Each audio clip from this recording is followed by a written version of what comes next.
సమ్మిట్లో 2 సంవత్సరాలు అయ్యా కొడుకులు ఇద్దరు కలిసి ప్రతి దేశం తిరిగి వచ్చారు. సరే, ఈ దేశంలో ఒక 5 అష్టదిగ్గజాలు ఎవరైతే పారిశ్రామికవేత్తలు ఇండస్ట్రీస్ ఉన్నారో వాళ్ళు ఎంతమంది సిఐఏ మీటింగ్ వచ్చారు చెప్పండి? అంబానీస్ వచ్చారా? అంబానీస్. అదానీ గారు వచ్చారా? వాళ్ళ అబ్బాయి తీసుకొచ్చారు అనుకోండి కథానాజీ.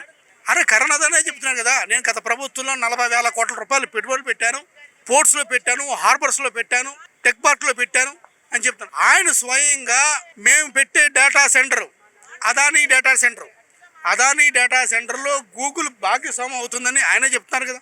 ఈ అయ్యా కొడుకులు ఏం చెప్తున్నారు? మేము గూగుల్ సెంటర్ తెచ్చాం, గూగుల్ డేటా సెంటర్ తెచ్చాం, గూగుల్ డేటా సెంటర్. ఒరే బాబు, గూగుల్ డేటా సెంటర్ మీరు తేవడం కాదా, మేము అదానీ డేటా సెంటర్ తీసుకొచ్చాం. మాకు చెప్పుకోవడం చేతకాక మేము చెప్పుకోలేదు.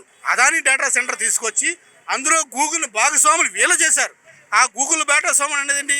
అది అవుట్ సోర్సింగ్. ఎవరైనా వస్తారు, సరే అది మంచిదా చెడ్డదన్న తర్వాత విషయం. మరి అది తెస్తే చాలు. ఎవరు కూడా ఈరోజు సిఐ సబ్మిట్ రాలేదు.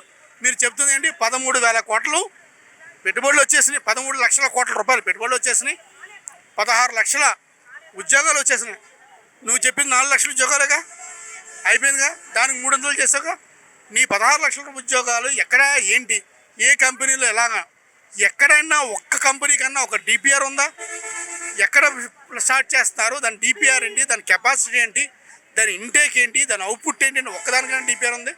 వీళ్ళు చెప్పడండి సింగిల్ విండో, మీరు రాగానే మేము సంతకం పెట్టి మీకు పాలసీ ఇస్తారా అంటే మీకు అప్పనంగా మీ భూమిని ధారాదత్తంగా చేసి బ్యాక్ డోర్లో భూమిని అమ్ముకొని వాళ్ళకి కోటు బూటు చేసి ఇదిగో సెంటరు, ఇదిగో కంపెనీ, ఇదిగో వీళ్ళకి 2,000 ఎకరాలు ఇస్తా అని చెప్పి మీరు పక్కా రియల్ ఎస్టేట్ వ్యాపారం చేయడం కోసమే సిఐ సబ్మిట్ పెట్టాడు తప్ప మరి దేనికి కాదని చెప్పి తెలియజేస్తాను.